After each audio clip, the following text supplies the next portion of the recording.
kuuliza wewe ni kabila gani, hata sijaijua. You're my friend. You see, it never matters. It's just me nakuitaga tu bro. And that's the whole thing that our sister is trying to tell you here. That there's come a time that we don't care about if you are a Kamba, if you are a whatever, but and we don't care about if you like the law of the land or you don't like the law of the land. We're going to take the law of the land na tutatembea sisi wote. If I don't need to speed kutoka Kirinyaga ama kutoka Kisumu, I don't need to be doing 80 miles an hour or 80 kilometers an hour. That is the law of the land. That is what we have to do. Now, if Mother Koome and you're the president, and Mother Koome is telling people, you don't have to do, you cannot do this. This is the law and this is the constitution. This is what the constitution says. So now sasa tunaanza kupigana hapa ati kwa sababu wewe ukubaliani na sisi, hii constitution yetu tunaweka kando, ni venye tutakubaliana. Then si turudi tu ushago. Twende kama ni mtu wa kuua mtu, mimi ukikanyaga kwa land yangu mimi nitakuchapa, nikuchape hapo na please usinipeleke koti. Basically, that is where we are.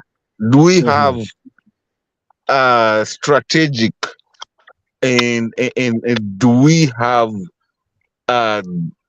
where that hata ukipelekwa koti, like most of the people that are rotting in the in the courts, kama sasa now the Nyaga, Nyeri guys, kama hao unaweza waambia wamefanya makosa gani? Kama mtu hawezi tembea, you have no freedom of association, which is actually in our chapter 6 and chapter 1.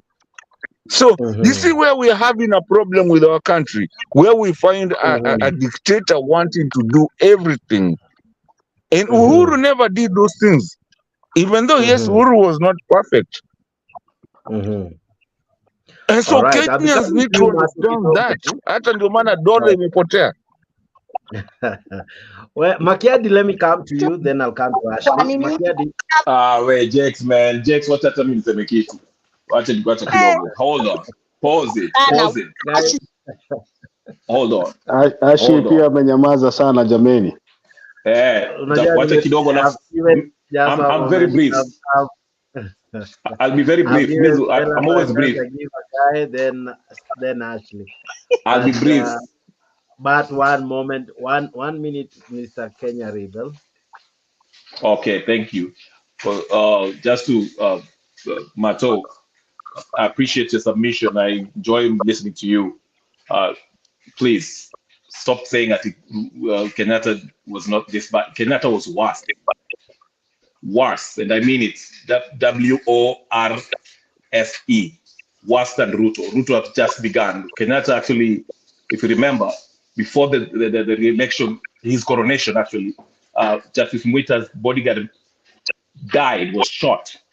And it happens that after that, Maraga looked very uncomfortable standing up and declaring him president, okay? But anyway, that's not what I wanted to say. Let me go back to what I was, Makiadi was saying and you are actually talking about. Kalonzo Musyoka. Makiadi said that Musyoka, is better than anybody in Kenya Kwanza. That's debatable. Actually, if you look at leadership, regardless of what you think about Ruto, and I didn't support him, I don't support it, I will never support him, because I think him, along with his opposition to Raila Odinga, are colonial puppets. I think Kalonzo is a sycophant. He has never achieved anything in his life. This man came to power because he was handpicked by Moi.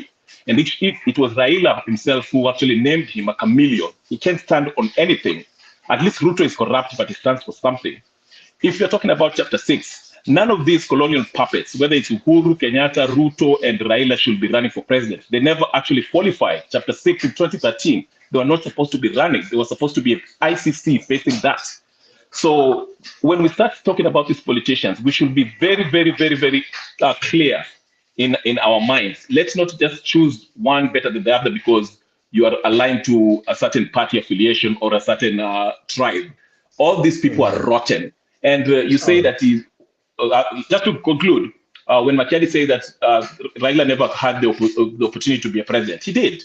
2017 he won, 2007 he won, but he refused to take power. We went up there and to Andamana and Yakwa president. And what did he do? He went to the very person who actually was imposing himself to Kenyans, shooting down people to death. So Raila can go to hell. Bye. Well, Ashley and but you see the only thing, Nani, please. Just a moment. Mkenya Please, kidogo tuache, hata ukitaka kunitupa unitupe. Let me ask this guy. What did Kalonzo ever do that actually can be a constitutionally